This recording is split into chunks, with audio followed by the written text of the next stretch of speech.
If I asked you to name one book published within the last few years that's really changed how product teams address sticky challenges, there's a good chance that Jake Knapp's Sprint would be at the top of your list. The design sprint has become a tool for teams at companies and organizations as wide-ranging as Prudential, the United Nations, and the British Museum. Given the impact of Sprint, we were delighted to be able to get Jake on the show and dig into some questions that we're curious about since reading the book, like the relationship between design thinking and the sprint process, how the design sprint process can work in harmony with an agile development cycle, and when not to use design sprints. Jake also gives us a sneak peek at the next book that he's working on. So grab your copy of Sprint and get ready for some great stories and insights from Jake Knapp. Thanks for listening. Support for Design Better comes from Gusto, who make running a small business easy. Get 3 months free at gusto.com/designbetter once you run your first payroll. Running a small business is hard work, especially all of the payroll, quarterly tax filing stuff, and HR things. I'd rather be focused on my business and my customers than dealing with the administrative duties. But Gusto makes it easy. They automated the complicated parts of running a business. With Gusto, I never miss federal or state payroll tax filings, and I love the time off requests and time tracking tools. Gusto even offers a small group health insurance option for nearly any budget. When you run into issues you need help with, their HR experts are ready to help. It's a very well-designed product, easy to use, and great emotional design that will put a smile on your face. Design Better listeners get 3 months free once they run their first payroll. Just go to gusto.com/designbetter. That's gusto.com/designbetter. I've worked with lots of search firms, both as a leader searching for new talent for my teams and as an individual exploring new steps in my career. But I trust none more than Wirt & Company. Since 1995, Wirt & Company has been the design community's most trusted search firm. Co-founded by a designer and led by a CEO who has in-house operational startup experience. Wirt & Company is guided by the principle that creative leadership is essential to business success. They've helped some of the most admired brands from early-stage startup to Fortune 500 build world-class creative teams. We're talking about companies like Airbnb, the New York Times, the Four Seasons, Notion, Figma, Google, Cartier, and Fair. Not bad. If you're looking for a partner to help you find the right person for a critical role, look no further than Wirt & Company. And if you're looking for your next design leadership role, Wirt & Company will guide you through the process as a friend and a champion throughout your journey. They take the time to get to know you, to understand what you need professionally and personally. Whether you're looking for your next role or your next team member, Wirt & Company can help you find a meaningful relationship. Visit wirtco.com to learn more and get in touch. That's WERTCO.com. Jake Knapp, author of the best-selling book Sprint and self-proclaimed time dork. Welcome to the Design Better podcast. Thank you. Thanks very much for having me on. And we want to talk about why you're a time dork, but we'll get to that soon enough.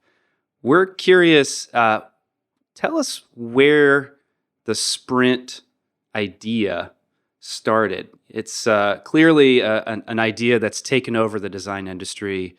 Every company that we visit, every design leader we talk to, we hear about design sprints being used every day, bringing a lot of people into the design process. But where did the design sprint come from? Well, that's cool that you're hearing that.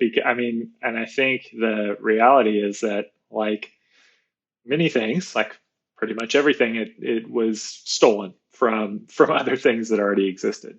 And I, throughout my career as a designer, saw lots of pieces of things that worked well for design process, things that worked well for product teams, for engineering teams. And I started to notice things that worked well for myself as an individual contributor, as a team lead. And the design sprint process was kind of it's a combination, it's a collection of things that work well turned into a recipe. The idea, though, that's probably unique about it is this idea of having the same recipe that you use over and over again. And that idea really came from looking at my own work as a designer at Google and at Microsoft and noticing that the best work came in these short bursts and trying to figure out what were the common elements in those bursts, and then trying to think, God, is there any way that I could reproduce those moments with a whole team of people and do it, anytime that we needed to start a project, anytime we needed to do something important. And so it was kind of specifically a couple of projects one on Gmail and one on the 20% project that became Google Hangouts, where I noticed, man, in that 1 week of time, we got so much done. We did all of this formative work, and how could I reproduce that? So Jake, at the classes I teach at Stanford and the students in our program, we talk a lot about design thinking and the design thinking toolkit. And I think the evolution that the sprint took with some of the concept of design thinking is really interesting. Could you talk a little bit about that relationship between design thinking and sprints? For sure, yeah. And obviously, design thinking is when I talk about stealing ideas for the design sprint, a bulk of those come from design thinking. They came from things I had read, from IDEO, things that I had experienced firsthand from former designers from IDEO who were at Google. And what I had noticed in my own time at Google was that there were basically things about it that in my mind required a lot of expertise. They required, in order to work well, maybe a design agency or maybe expert designers to do design thinking and have it come off really, really well. And it's part of the reason why a place like IDEO is so successful, because they have these amazingly talented, experienced folks who work there. And when I was working with software engineers, incredibly talented and experienced in their own right, but not in design, I couldn't get the same results. I wasn't able to have a team like that do the same kind of design thinking exercises and then end up with a new idea that was better than the one that they could come up with on their own.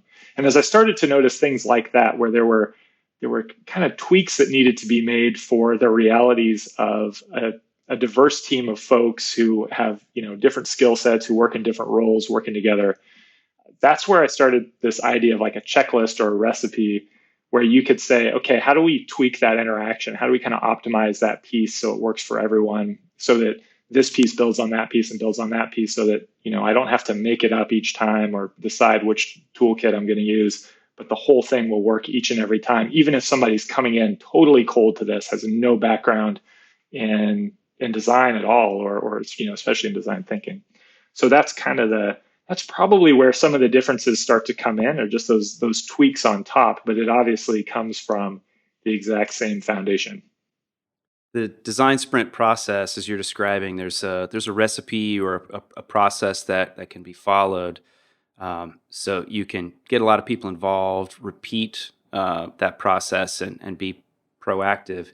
Can't help but draw some comparisons with agile and the way that engineers think about their process, and being very focused on speed and moving quickly, which clearly that's one of the key values of a sprint.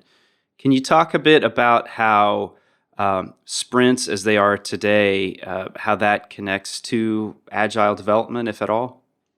Yeah, for sure. And of course, this idea, even the phrase sprint, that's kind of stolen from agile as well. But I worked with teams at Microsoft and at Google, to a lesser degree at Google, who were using agile. And I saw a lot of benefit to it because it provided a structure that in some cases wasn't there otherwise for an engineering process. And it also provides a way for teams to think about moving fast. It gives them a framework and a philosophy for moving fast. But I also saw a big challenge with agile, which was that in my experience, agile teams that I've worked with and seen, and I'm sure this isn't true across the board, but I have seen a lot of teams, my experience through Google Ventures, I had the chance to see a lot of teams. Teams who were using agile are usually extremely efficient and fast at engineering. They move really fast at building things. They go, but they often really struggle to know which direction to point that really fast engine at. And so this engineering almost beast just kind of sometimes takes over. It wants to build something right now, and we can't wait. We can't wait to get it right. We have to go. And there's this feeling where the rest of the team, the product and the design teams, will become sort of subservient to this need to build because we can build so fast, we're so efficient. And it actually become, in my opinion, a big problem. So part of the idea with the design sprint, part of it was branding. I knew if I called this thing a design sprint, that it would sound appealing to teams who otherwise thought of design as this bottleneck, this thing that slowed things down. But I also figured that if you could start in that way, if you had an efficient engineering team, if you start with a design sprint or 2 or 3, which is really a better way to go, then you're going to have something you have confidence in, and you're going to be able to give that engineering team something to build that's worthwhile. You're not just going to be constantly trying to catch up. So it's partly a sense of, let's stop what everyone's doing. Let's bring the engineering team into this and work together and decide together what we should build. And let's do it fast. We don't have to have this big, long, drawn-out exploratory design process. We can get right into it, but we are going to stop and do it, and we're not going to just play sort of catch up to this like turbo-boosted engineering organization. And I think that's a really key thing too with design, is bringing other people in to the process, especially engineers, that they feel part of that design process, participating, not necessarily downstream, makes it a lot easier to sell ideas if people are bought in at the very beginning. Totally. And, I kind of, in my last little rant there, I may have sounded like, a little resentment towards engineering, but that's not the case. I actually, most of my experience with engineers and their ideas for design in my career has been that they have really good ones, and they're quite often better than my ideas as a designer. In fact, I found that early in my career, I was put in a situation of like, okay, you're the designer, and we trust you to come up with a solution. And they probably shouldn't have trusted me. I mean, I didn't really know what I was doing. And I only had one, I could only come up with sort of one or maybe a couple of ways of thinking about solving the problem. Whereas if you brought everybody in, especially people who look at the problem in different ways, and you have everybody solve the problem at the same time in their own way, then you've got all these different paths you might take. So I had this experience at Google a few times where I would design the UI for something, and then the engineers would start building it. They trusted me to come up with the right design. And then later on, weeks later, even months later, an engineer would come to me and say, hey, have you considered this part? Have you considered doing it this way? And I would think, man, that's better than the way I was imagining it. And sometimes we would we would sort of like churn. I'd say, let's change it. We'd bring in the PM, it's like, let's just change this thing and go with the engineer's idea or my version of it or whatever. And that churn is extremely costly to the whole team. If you don't uncover those good ideas in the beginning. So part of the idea with the sprints, bring people in so they buy in, but also bring them in because they might have the best solution. And I think sometimes with design, and I am certainly guilty of this, there can be a little bit of arrogance. Like, we're the ones who know how to do it. We have this magic process. You guys don't know how to understand our users, don't understand design. And I actually think that the more I learn about design or the more experience I get, the more I realize I don't know. And design is just a process for uncovering, for learning, and for finding out which ideas don't work. You have to have a lot of good ideas in the beginning, because so many of them are going to fail to find the one that actually sticks. So I want as many people in as possible. I think this idea of inclusivity and bringing people in early is so great. And storytelling and storyboarding and sketching are really emphasized in the sprint process. Can you talk a little bit about why that's critical, and also how to bring in engineers who may be a little bit reluctant to sketch in the beginning? So one of the I think the biggest things that changed about the design sprint process when I brought my kind of early version of it from Google to Google Ventures was this emphasis on story. And that really comes from my colleague and co-author Sprint, Braden Coetz, who's just really been focused for as long as I've known him on this intersection of storytelling and design. And for him, it came, quite naturally. If you think of moving through a product, you experience it in the same way you experience like a movie or TV show. It happens. There's a whole sequence of things that happens. It's a little story. It's not one screen standing on its own, Braden talks about it like you don't experience UI like a poster or a billboard. You experience it like a film. And so part of the reason for the storyboarding in the design sprint process and for thinking about the flow and sort of the way the customer moves through the product is just because that's a more realistic way to look at it. You have to think of the whole story. And, it's sort of a separate topic we could dive into, but one of the key things in the sprint is figuring out what's the most important moment. And if you don't think of the product as a story, as a bigger flow, you won't start to think in terms of these moments when you have the best chance to make the product successful, or maybe the biggest risk. But the other thing that I realized over time from working with all these startups and then reflecting back on my experience previously at Google was that the marketing is so important. The way you tell the story is so important. And in fact, it's actually the most important thing, because if you can't explain what your new product or service is, if it doesn't make sense to people, even if you're just adding a feature to an existing product, if it doesn't make sense to people why they would use it, if there's no story around it, then there's really no point. And so many products fail or succeed based on how well they tell that story. So I also really wanted teams to start thinking of that story and how they were going to explain what they did almost more than they thought about the intricacies of the interaction design itself, because it matters more. But finally, you asked about how to get engineers or anybody who's uncomfortable with sketching into it. And all of this, flowery language that I just talked about with stories and why they're so important. It doesn't really matter if you can't get people to do it, to sit down and sketch. So the idea with the sprint was on Tuesday when we did these individual sketches that I wanted to break down the sketching process into like as small of a kind of atom as possible so that each step along the way would feel unintimidating. You'd never ask somebody to come in the morning and just give them a sheet of paper and say, sketch me a spec for this new product.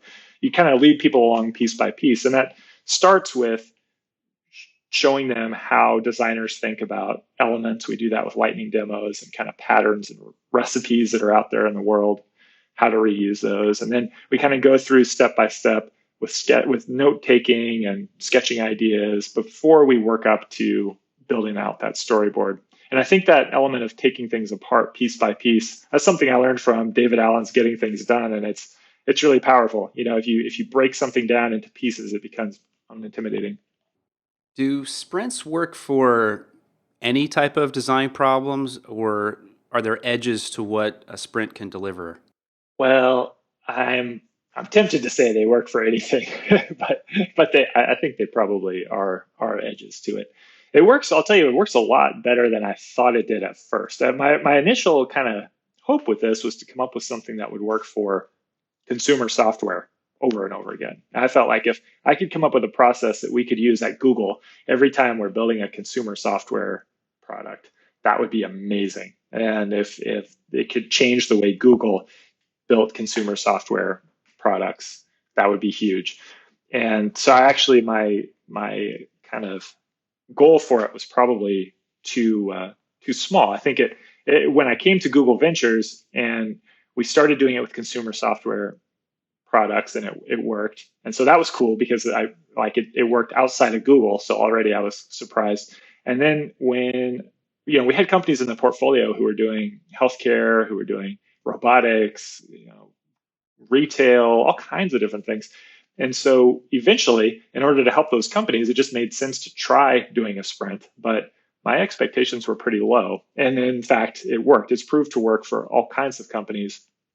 And since the book's come out, I hear stories about it working in large companies and in manufacturing. And I just heard about a guy who he sent me an email last night. He said, I just used a sprint to kind of plan for my move to a new apartment. And there's, I don't know what that looked like, but there's all kinds of ways, I guess, to apply it.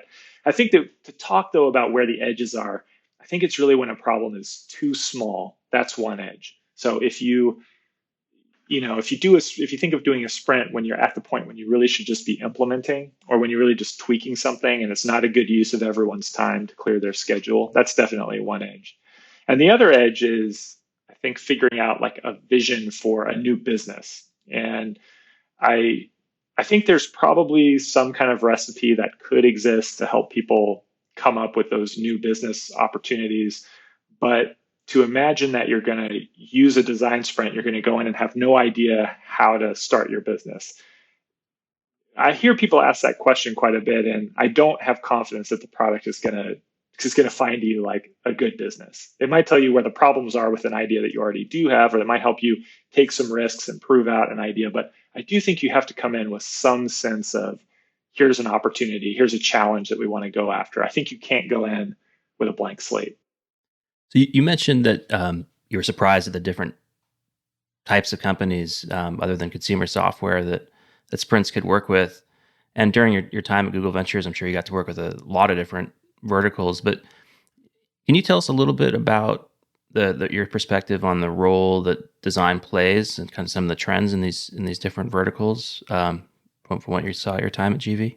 Yeah, I think it's different everywhere. And I guess, it comes as no surprise to anyone that design has become more and more important. Every year it continues to become more and more important in making products successful because there's this rising expectation about how high quality a product should be before you are even going to give it a chance. If you imagine trying out a new app or new service, imagine you're going to try out a new bank. You need to find a new bank and you look around at, there's a bunch of different apps and services and tools, and you're going to start making judgments about the way the thing looks. If you install their app, you're going to start making judgments about how smooth the transitions are, just because you know that a high quality product should look high quality, and there's a high expectation for that today.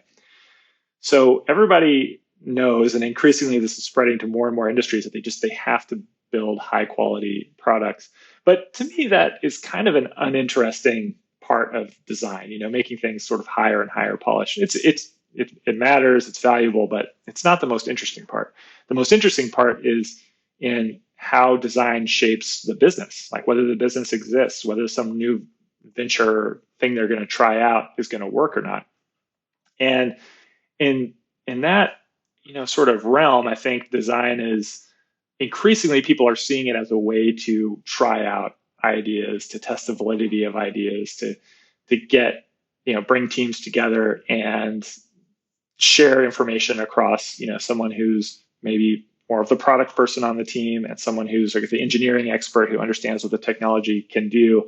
And I think the unique role that design plays, and I saw it more and more, and of course we were trying to encourage this at GV through using the design sprint process as a way for teams to see that this is true.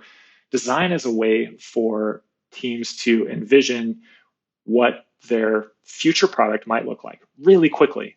And that goes beyond what we traditionally think of as design, the way things look and how they work, into how the business works. Because you can make that end result. You can sort of fake the future of what your business might look like through design tools. And, we have tools today that can, no pun intended, you guys are affiliated with Envision. And I said you can envision the future with it, but it actually is totally true. What you can do with design in terms of prototyping and simulating what a finished, highly sophisticated service or business can do is remarkable today. And it wasn't like that, in 1999 when I started doing design professionally. And that's kind of an amazing tool. And then I also think that this sort of simple tools that design has been using for ages, to going out and talking to customers, showing customers prototypes, it's incredibly powerful for validating that story of an idea. Does an idea make sense to people? And starting to understand if you're explaining what you're doing well, if it matters to people. So that sense of what design can do, I think, is spreading, but it's not as far along as that sense of like how high quality the product should be. That's getting really pervasive. I think the sense of what design can do it's definitely out there and spreading, but you don't see that as much. And so if I talk to a company who's in a competitive field and, it's a field where nobody's done that yet, that's a huge competitive advantage to them. Support for Design Better comes from Uplift Desk, who help you work better and live healthier. Eli and I log a lot of hours at our desks, which can be detrimental to one's health if you're not paying attention to ergonomics. Uplift Desk offer high-quality, well-designed desks, chairs, and accessories to help you build an ergonomic workspace for home or work. Eli recently got a standing desk, and I got a human-scale Freedom chair. I've been dreaming about this chair for a long time, and I finally got one. I've already noticed a big change in my posture with this chair, and my body thanks me for it. Eli is logging a lot more hours standing than sitting these days, and he can make quick transitions with the flip of a switch. We love Uplift Desk, and we know that you will too. Design Better listeners can get a special deal by visiting upliftdesk.com and use the code DesignBetter at checkout for 5% off your order. You'll get free shipping, free returns, and an industry-leading 15-year warranty. Go to upliftdesk.com, use code DesignBetter, and get 5% off. Design a better workspace with Uplift Desk. Support for Design Better comes from Factor, America's #1 ready-to-eat meal delivery. Design Better listeners can save 50% on their order at factormeals.com/designbetter50. Use the code DesignBetter50. You know what happens at my house when things get really busy? In the evenings, we turn to takeout, which can be expensive and it's not very good for our health. Lately, we're making a better choice at crunch time. We turn to Factor for chef-created, dietitian-approved meals that are ready to eat in just 2 minutes. We like the flexibility of Factor too. You can change your order up every week with plans from 4 to 18 meals per week, or you can pause or reschedule your deliveries at any time. The meals are so tasty. My wife and I are huge fans, and I like their smoothies too, which I find are perfect for a quick, healthy breakfast. Factor can help you eat well and feel good while focusing on your career and your family. Head to factormeals.com/designbetter50 and use the code DesignBetter50 to get 50% off your order. That's code DesignBetter50 at factormeals.com/designbetter50 to get half off your order. I think Fake the Future should be a band name. Maybe you could start that band. At least an album. Yes, yeah, seriously. So designers are getting this, they understand the value of their work, and it's not just about making things look good, but also, creating market value, all those things you just described. How do we as designers start to communicate that more effectively inside of our organizations and hopefully get other key stakeholders bought into the sprint process in general? Yeah, that's a good question. That question of how to sort of spread design. And the sprint in and of itself, the sprint process was my attempt to spread the way I thought design ought to be done at Google, within Google. And then it was something that we very intentionally were trying to use to spread what we were just talking about, the power of design to affect the course of a business in our startups at Google Ventures. And so I do think that the sprint in and of itself, in many cases, is a great vehicle for introducing people to a different way of thinking about design, about talking to customers, because it's in this relatively small package. So 5 days compared to, like the course of building and launching a successful business is pretty small, but it's still a big commitment. And it's a big commitment for any team to say, we're going to clear 5 days to try this thing out. And so I think that, there's a few ways to answer this question that I usually give. And one is you can, make a case for the sprint, and there's a bunch of different ways you can make the case for that. And in the book, I talk about, you can sort of make a case for how you're going to handle all of the meetings that you're going to miss during that time. You can make a case for, that we're going to build a prototype really quickly. And for some folks, for some teams, that's what's really compelling. That was originally what was compelling at Google about it, was the idea that we're going to get really quickly to a point where we have a prototype.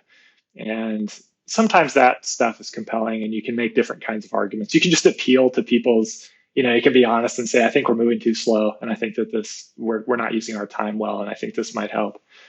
But I think when people ask this question, what they need more than that. And I've seen some examples where in the best case, when an organization adopts this, when they do a sprint or two at their company, and there starts to be a story about sprints that's in the company, and that story gets spread, then you'll suddenly see this radical shift. I talked to one company where they had run a couple of sprints. Somebody got really excited about it on their product team, and then as sort of a top-down thing in their organization, they had 10 teams running sprints week after week after week for 8 weeks. So they just canceled everything they were doing and just ran sprints. And so their team, in the course of a couple months had done 80 sprints, and all of a sudden it was just like took over the whole organization. That kind of thing can happen, but what's more often the case is that in the beginning, you have one person who needs to convince others. And there's actually a really great exercise that this agency in Berlin, who I've worked with a bit, called AJ and Smart, they came up with this exercise called the Lightning Decision Jam. And it's like a half hour, 1 hour activity where you bring a team together and you say, look, we need to make a decision about, X, Y, or Z, something that's really an issue on the team. And it's just a set of activities kind of taken from the sprint and taken from, these are not all brand new ideas, but put together in a recipe where in the course of an hour, you'll very quickly move through this decision-making process, idea generation process, and come to a conclusion. And they said that in their experience, this activity does such a nice job of being a microcosm of what happens in a sprint that it helps people understand what the difference is when you work in a structured way and when you apply some of these ideas about teamwork in a structured way. And so I definitely have started encouraging people to check out that post and try applying that recipe because it's so good and it's such a nice small way to let people experience the real kind of power of the sprint is that you're saying, we're not going to just let our time sort of congeal together. We're just going to intentionally design it. We're going to use it in a very specific way that we know will yield a good result so we can focus on solving the problem and not how to get there. And this conveys that idea better than anyone can do, sort of trying to vocalize it or verbalize it. So it sounds like for a designer to kind of step up and take initiative and run a sprint is one way to be seen as a leader in their organization. Are there other ways that you've run across for or other types of skills for designers to cultivate to attain that more leadership status? I think that one of the most important things that designer, really anyone, can learn to do, and I wish I had keyed in on it earlier in my career, but I think that writing and giving presentations are the most powerful part of our work today. And if you work with a team, if you can do those two things, you can always get better at doing those two things. And as you get better and better at them, then the other work that you do is just magnified and multiplied.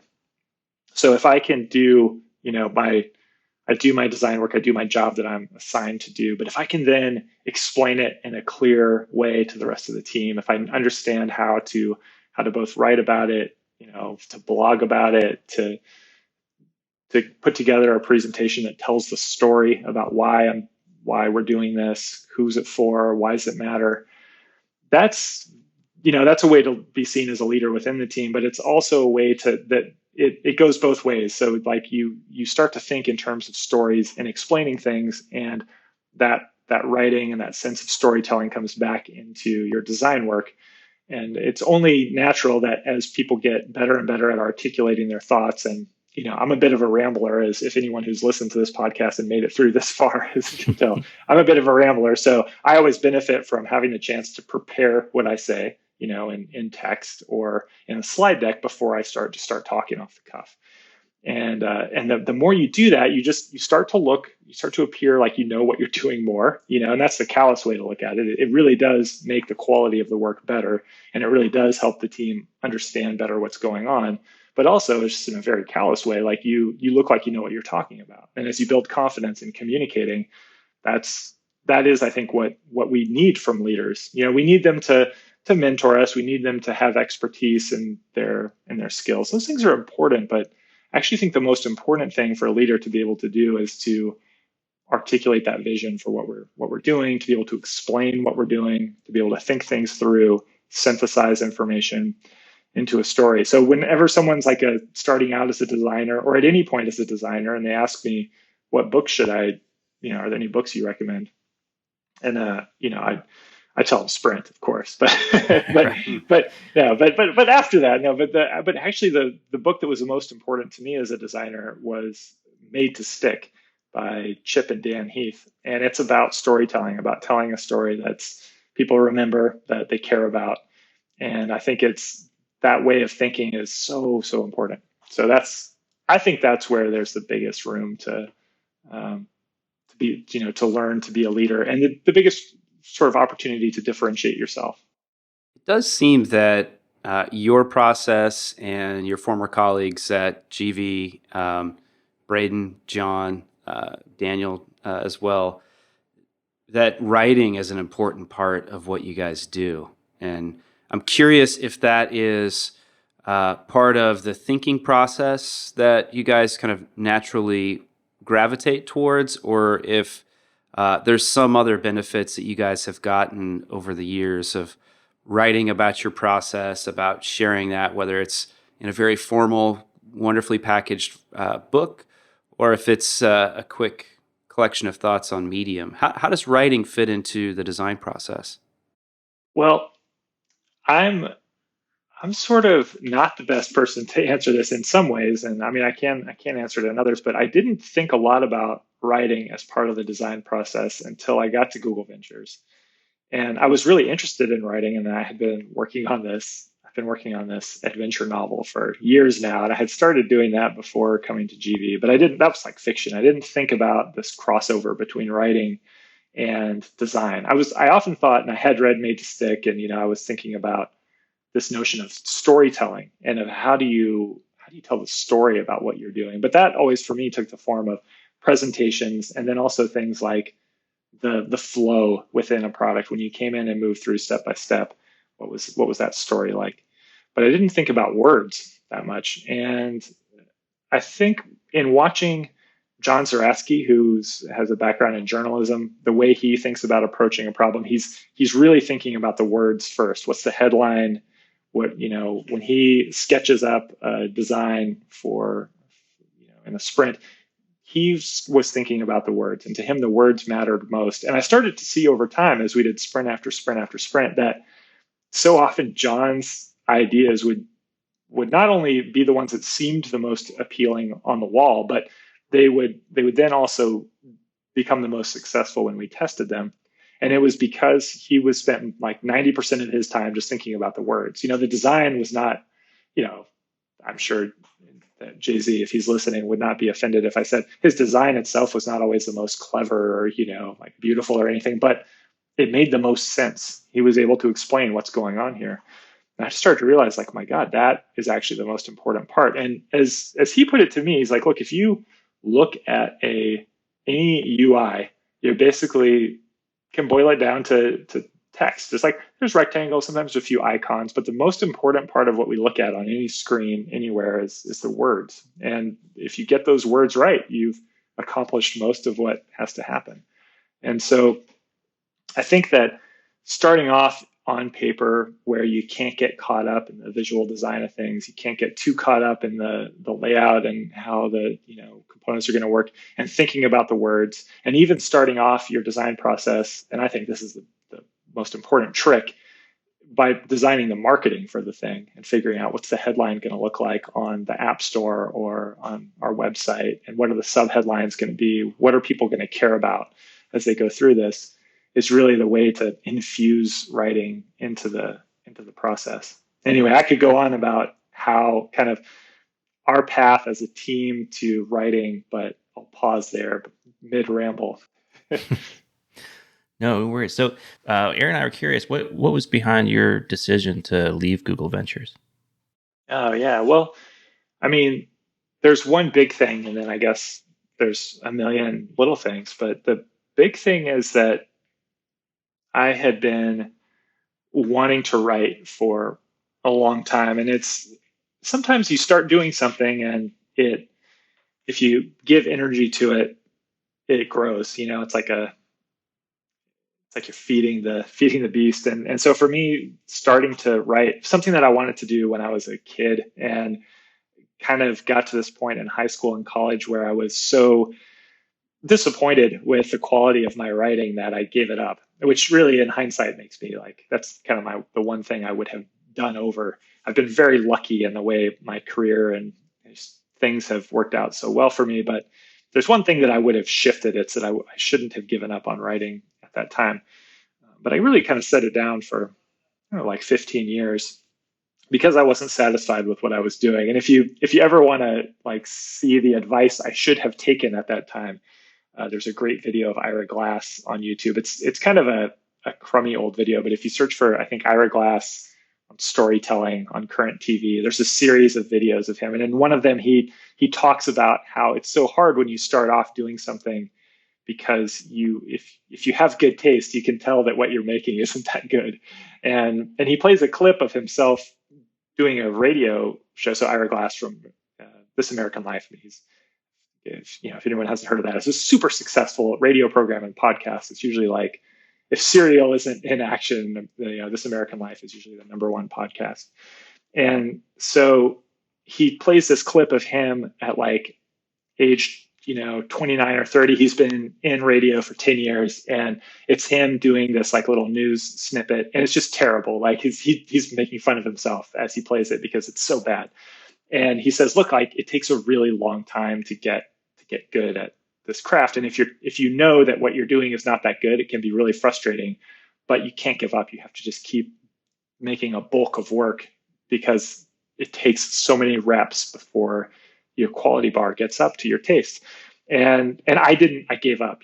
I saw that what I was doing wasn't good. I stopped, and years went by. And then I finally, for whatever reason, I don't even remember what spurred me to do it, but I decided, I'm going to give this a shot again. And I started writing on my own. And then when I came to GV, and this actually does connect to the previous question, we were trying to tell the story of Google Ventures publicly, which was much different. I mean, at Google, there was no thought as I was doing product work about like, how do we build the reputation of Google design outside? Like, we weren't thinking about that. We were just like trying to build products.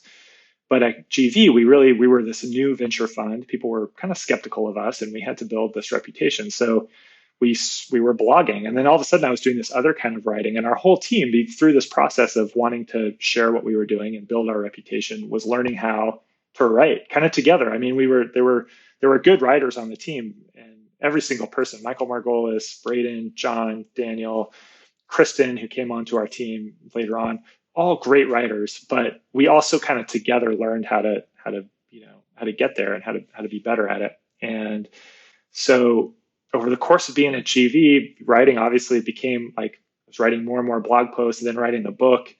And I continued working on this other project. And this beast of writing, it just was growing and growing. The more energy I put into it, the more time I spent writing, the more it felt like that was where I needed to be spending my time. And I had kind of gotten into design almost accidentally in the first place. Although I really enjoy it, it's not like it's this deep passion of mine. And so I kind of realized that a lot of what was in there that I loved could come from writing, and that it was a much bigger challenge for me now to try to build a career as a writer. It seemed much harder and more interesting than continuing to be a designer. So the primary thing was like realizing that there was a thought in my head, that sort of this frame of mind or mindset about writing, that it was crazy, that it was a crazy idea as a person who had a job and had a career that they've been doing for almost 20 years, had a family, like quit their job and become a writer. Like that was like almost this like embarrassingly like terrible idea to do, especially having written a business book, which, to think that like you're going to translate that into a career as a writer was kind of crazy. And I realized like that's in there. I'm afraid of doing it. And that reason, like that other people will think it's silly or that I might fail at it, those are dumb reasons. I would tell anyone else, like, don't listen to those outside concerns and don't, take the risk. It's not as risky as you think. You can always go back to some design job, if you wanted to.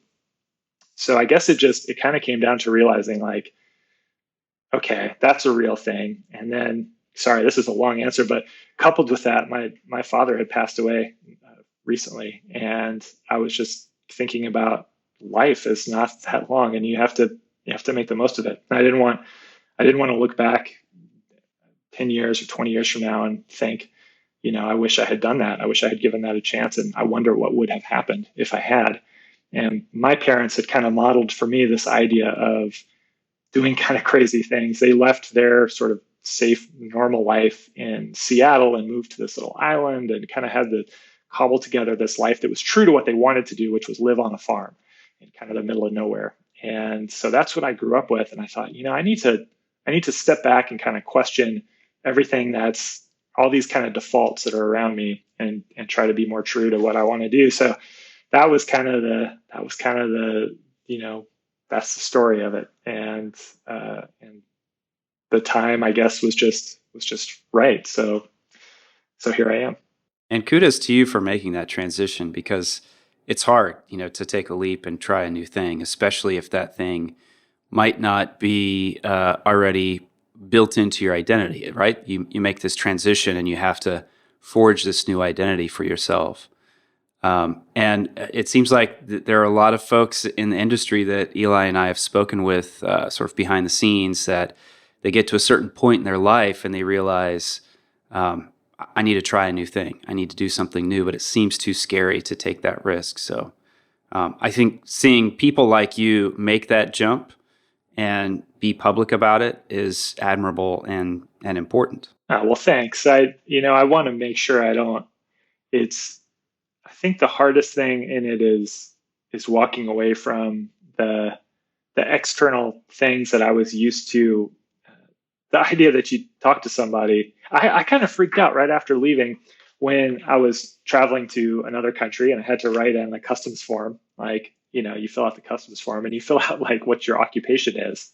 And I was like, oh, like I'm so used to writing that I work for Google, because no matter where you go around the world, they've heard of Google. And I'm just used to like this kind of feeling of like I'm in some kind of special club.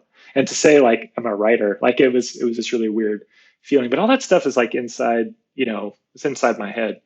And the reality is for me, the risk is not that great. I mean, I could probably get another design job. I think somebody would hire me if this turns out to be a disaster. And I'm still doing a lot of design work. I'm still teaching work. Maybe.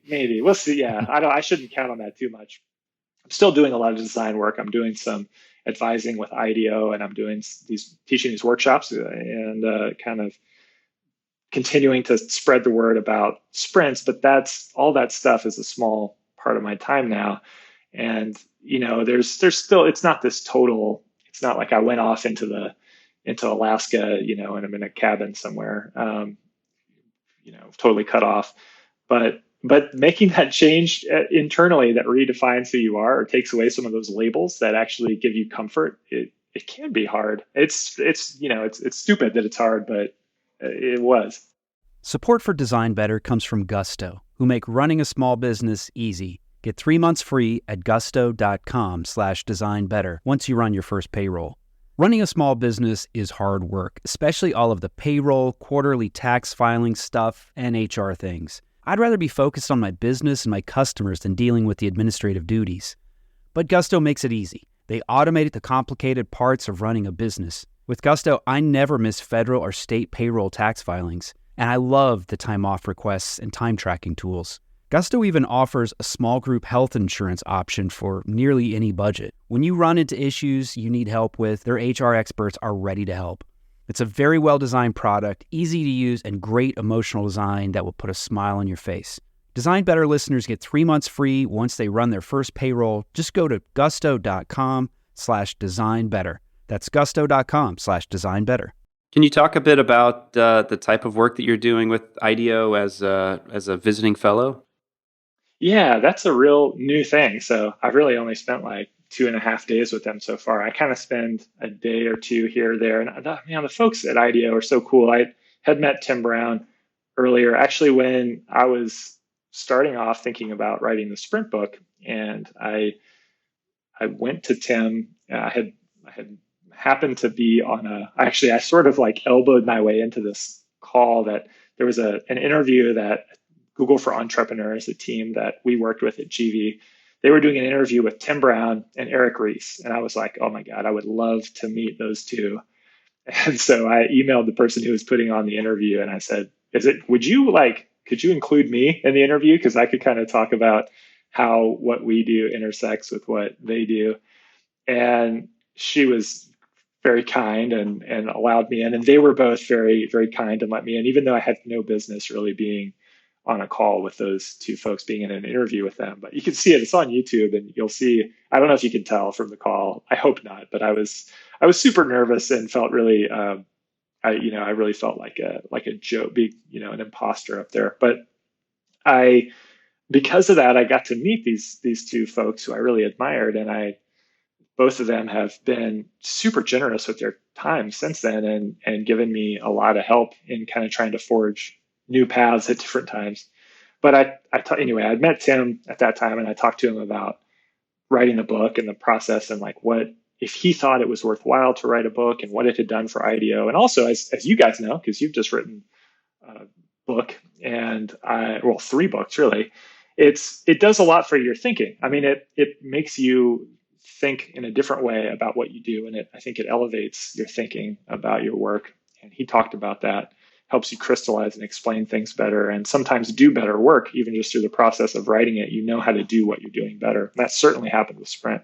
It's part of why I recommend to people that they focus on writing, because you will start to understand what you're doing better. But anyway, Tim said, he always had something every time I talked to him that I'd walk away thinking, man, I never really thought about things that way. He's a very unusual thinker. And I basically am doing this thing at IDEO because I had so much respect for Tim before, and because I wanted to be exposed to that, that pushing of my thinking that happened every time I talked to Tim. And because every time I walked into IDEO, I just felt like there's this amazing kind of buzz or energy there. And I kind of wanted to know, like, how does it work? Like, what goes on behind the scenes there? I mean, I had heard about IDEO forever and kind of admired it, but honestly didn't really understand it very well. And I thought, hey, here's a chance to kind of peek inside. And then hopefully, I mean, if I'm providing benefit to them, it's that I can give a perspective to their clients and their teams at IDEO about, like, well, look, when, in my experience working with startups and trying to help founders and entrepreneurs along, here's the ways that I've found design useful, or here's how I've seen people handle that kind of challenge. And so that's kind of the exchange. That's kind of the system with them, is that I'm trying to figure out what makes IDEO tick, and they're trying to find out what made sort of design at startups tick. So, Jake, we want to be respectful of your time, and we're getting close to the end of our hour together, but we did want to give you a chance to talk about your new book, which you're working on. Before we get there, though, Aaron had mentioned in the beginning that you're a self-professed time dork, and you got a bit of an obsession about saving time. Can you talk a little bit about that, where that comes from? Yeah, and actually, those two questions have an intersection. I'm working on two books. I'm trying to finish this fiction book that I've been working on forever, but I have once again gotten distracted from it by another book. And the book that I'm working on right now, it's not announced yet, so this is kind of a secret. If you listen this far into the podcast, you're getting a little secret info. But the book is, well, I have this obsession for a long time with time, and it's, I guess, when I was growing up, my father, as I said, he passed away recently, and he was older growing up. I was the youngest of 7 kids, and I kind of got this sense early on that I needed to sort of notice my time with him, make the most of it. And he was someone who thought a lot about time. He thought a lot about how he spent his time outside of work, about how to make the most of kind of every hour and minute. And this all became really crystal clear and focused to me when my oldest son was born. And this is 14 years ago now, but I was working at Microsoft at the time. I took time off. I came back to the office, and I I was used to being with this newborn baby. And when I came back to the office, I was like, my God, like I just kind of do all these things at work by default. I just, people put meetings on my calendar. I say yes by default. I do my work in this kind of unthinking, just kind of like by default way. And I don't know if I'm always focused. Am I actually here for the reason why I took this job, or like the thing that excited me when I signed up? Or am I just kind of reacting to all these default behaviors? Because like I had seen, even in the course of like the first few weeks of a child's life, you see them change and you realize like, I don't know, it's just, this is, I mean, any parent knows that it's like this powerful idea that time passes and things change, and that every moment really, like, it only happens once, and you got to pay attention to it. And so I could never stop seeing things through that lens, that time was really precious, that it was limited, that it was passing by. And I got really interested in kind of trying to craft the way I spent my time, the way I did my design work, the way I managed my, sort of productivity while I was at Microsoft. When I came to Google, that transformed into trying to think about how I designed the larger team's time. And that's what ended up being the design sprint. It was all about this sense of, can we make better use of time? And can we do the things that really matter most to us? Can we craft time so that it's what we want it to be, and we create the moments we want to create? And, I've also done all kinds of weird things in my, sort of non-work life that involve this. I have an iPhone, and I've always had an iPhone, but I don't have Safari on it, or email, or Facebook or Instagram or any of those things. I have nothing on it has like an infinite source of distraction for me, because I can't resist that distraction, and I'll lose time to that distraction. I'll lose moments when I want to be present with the people around me. And I have a timer on my internet that turns the internet off at home, so I have time without that distraction. I've noticed there's just all these defaults in the modern world that try to steal our time, basically. And if I react to those defaults, then I lose my initiative. I lose getting to choose the way my life goes. And if I take control of them, if I try to look for them and figure out how to reset them so that they're the defaults I want, then I get a lot more out of life. So that's why and my former colleague, John Zarafsky, he's very into this stuff too. And we spent a lot of time thinking about that as we were developing the design sprint process, and things we learned from that. And so we have this blog called Time Dorks, where we write posts about that stuff. And the book that is currently distracting me from this fiction novel, which will get done eventually, is that I thought it would be interesting to, if Sprint is a book about how a team can redesign their time for a week, I thought it'd be interesting to think about how an individual can redesign their time each day, and look at some of those defaults and break them down, and then rebuild the way we want to spend our time in a realistic way, given all of the demands of modern life. In a realistic way, take back control and initiative, and notice more of the moments and joy that happen each day. So that sounds kind of a new age tech nerds version of getting things done, or the happiness project. But we'll see if it comes together. That's my quest, is to write a book like that. That's super exciting. I know I could use that book. I have a almost 2-year-old and a 6-year-old, and I certainly feel out of time most days and wish I had more time with them. Yeah. So I could use that book. Yeah. Well, if anybody's interested, if you go to jakeknapp.com, you can sign up for updates as soon as there are any. But I'm optimistic that something will come together. That's fantastic. Well, Jake, we're getting close to the end, but we did want to also give you a quick plug for your upcoming workshop that's going to be in Chicago on September 28th. We're really excited about that. Yeah, me too. And the tickets are vanishing. So if anyone is listening to this now, you should act now, because that'll be a lot of fun. And these workshops, the idea with the workshop, and I've been doing a bunch of these, and this is kind of this thing that I feel fits in really nicely with my writing, actually, because it's a chance to be around people. It's a chance to talk about work and time, which are topics that I love. And what happens in the workshop is we compress a lot of what happens in a sprint into a single day. and go through some of the activities. And I can talk about some of the stuff that's not in the book, some of the things that a facilitator needs to know who's running a sprint, or if somebody just wants to take their sprint practice further, we try to go into a little bit more detail and give people some muscle memory for what it feels like to move through a day. A 1 week version of a sprint crammed into a single day. So it's pretty fun, and really looking forward to it. It's first time in the USA that I'll be doing this, so pretty cool. Awesome. Well, thank you so much for being on the Design Better podcast with us. We really loved having you.